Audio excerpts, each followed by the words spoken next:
Good evening, everyone. It's Janine from Phil and Tom Plus for our weekly podcast. Hi everyone, it's Phil here. And absentee tonight is Tom. He's having a first world problem. Yeah, so we'll just let it go at that. And also Coco, our puppy dog. You want to say hello, Cokes? No? You just want to make a lot of noise. So it is New Year's Day here in downtown Australia, Melbourne, Nidri, greatest place on the planet. Also we think, don't we? So I think, Are you sure it's going? yeah, it's going, I can see. Oh, okay. So, how has your Christmas New Year week been? It's gone like a rocket. A rocket. It was only, we were setting up for Christmas, which was, there's a bit of work in that, because we put on a Christmas lunch for 24 people. And then you've got to shut it down and put it all away. And now here we are at New Year's, which is another 7 days, and it's gone very quickly. It has. Yes, it has. It's been, but it's actually been a very good 7 days. It's been relaxing. It hasn't been, hasn't been stressful, hasn't been whatever. It's been relaxing. And we've been able to stick to our... Phil's got this really... I'm waiting to get him to come out with some really smart-ass comment or something, because he's got this grin on his face. And I'm just waiting for it. So... I was just saying, one email marketer just sent me 3 emails in the space of 2 hours. And you're trying to fathom why they would be doing that. And I'm not protest, I'm just not opening them, not interested. On protest? Yep. You could always, you know what you could do? You could always reply. Yeah, you could, yeah. I could do that, but I'm not going to do that. You're not going to do that. And so, we live in a pretty good part of the world, Australia. We do. There's a lot of problems in the world, so it's a time for being thankful, which we try to think about most days. And we're in the land of opportunity, as probably most people would be in the, I guess, the first world countries. Yeah. I'm not sure what it would be like if you weren't in one of those countries, because I've never lived in one of those countries. But we are in the land of opportunity. But in saying that, it is amazing the amount of problems that exist in society. The drugs, the relationship problems, family breakdown, the gangs. So here we are in this this type of place, but there's still a lot of problems with an affluent society. But where does that leave us? There's a lot of people today in this country, Australia, they're probably concerned about their, they call it their retirement, I guess. What are your thoughts on that? Well, I think retirement is probably an outdated word. Why do you say that? I just don't. I just think the way things are now, you might retire from the 9 to 5, go to the office type of experience. But they're even talking about like you're going to work till you're 70 and whatever else like that. And history and statistics will tell you that you can do that until you're 70 and you're really not going to have much really to live on. You'll have a pension. I mean, you can live a good life in Australia on a pension really. You'll get a pension, but you're not going to have you're not going to have an abundance of money to... You would be surviving. You'd survive. You wouldn't thrive, you would survive. I heard someone sort of say it once. Yeah. So, but I think with the internet and the way, just the way commerce is going, that it's a 24/7, 7-day-a-week operation. Doesn't really matter what niche you're in. Something's always open. It's 9 o'clock in the world somewhere. It's 5 o'clock in the world somewhere.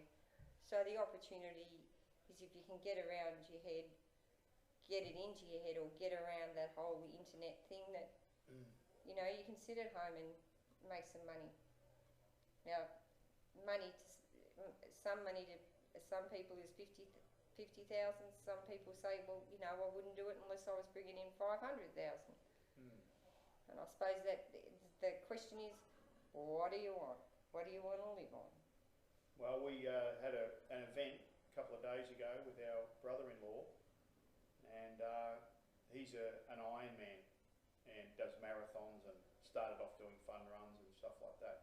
He's been doing it for 10 years. So we did an event here. You were involved, Tom was involved, and we were sort of basically getting across to him that, you know, the way the world is today, that if you do have a passion and you have an interest, you can take that to the world. So we set him up that day with a Facebook fan page. We call it the web assets, a Google Plus page, and also a YouTube channel. Yep. We cut a couple of videos and gave him some tasks.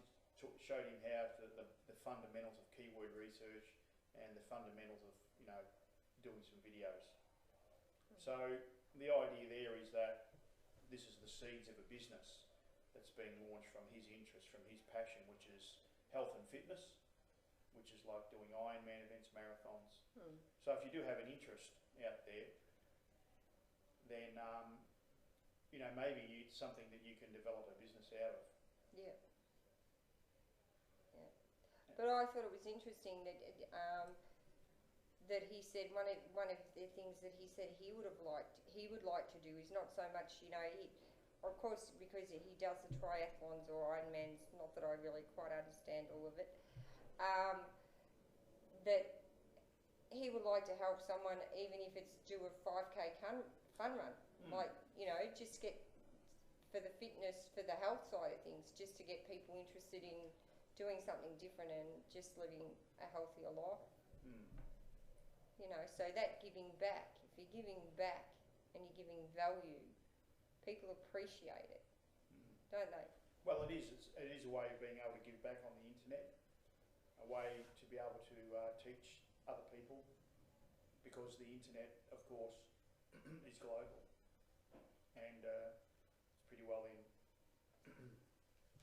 maybe half the planet are on the internet. I looked at the stats the other day, and, you know, it's not going backwards, it's only getting, you know, further and further. Yeah.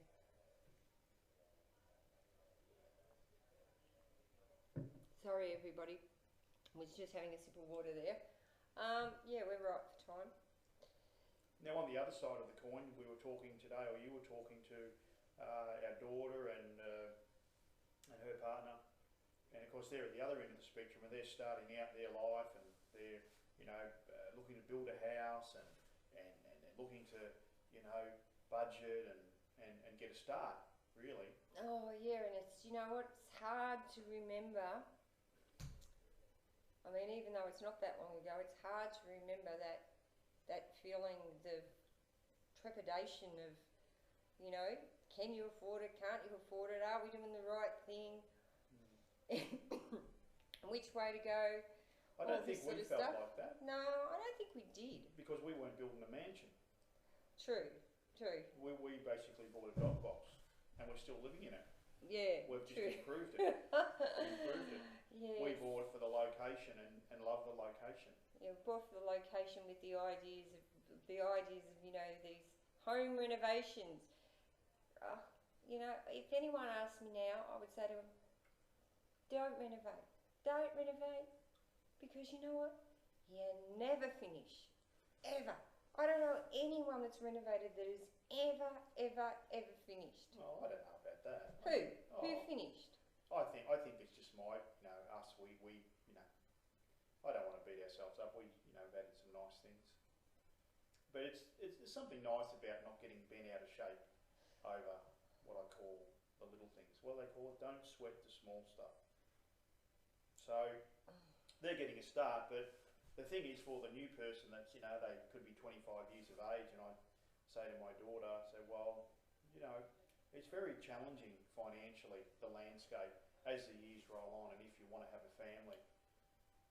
And And you know, you can remember back the people that had their kids in childcare, and we used to ask Oh. ourselves, how do they pay so much in childcare? Is it worth them coming to work?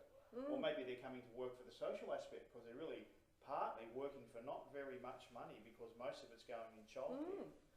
And so I've tried to say to the young people, well, you know, why couldn't you? Why wouldn't you want to work for yourself and have a business of your own? And of course, young people, they can get sucked into this vortex of, you know, the career, and they go to the job place, they go to work, and I guess, you know, people are, you know, they'll, depending on, I guess, what they know, they're all doing the best they can with what they know, but my advice is make your income a career.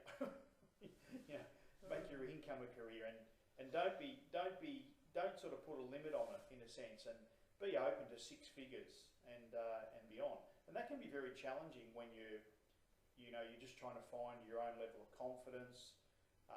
You know, you might not have much experience, and you're just not really that sure. But the thing is that what tends to happen with anybody that's got any sort of go in them, the employment workplace will get a hold of them, and they will extract, you know, a lot out of them, which is fair enough. I'm not saying that's a bad thing.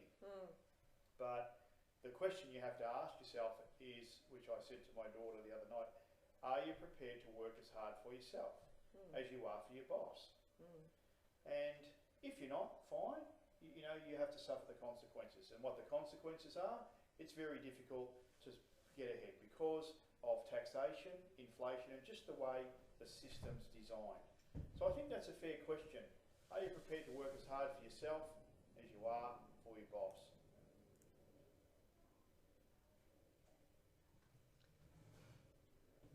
Just having a little bit of a pause here. We're just checking. We're looking at the technology. I'm just Tom's just left this as on record, and everything went black. And being the IT genius that I am, had a mini heart failure. But no, we're good because we're still going.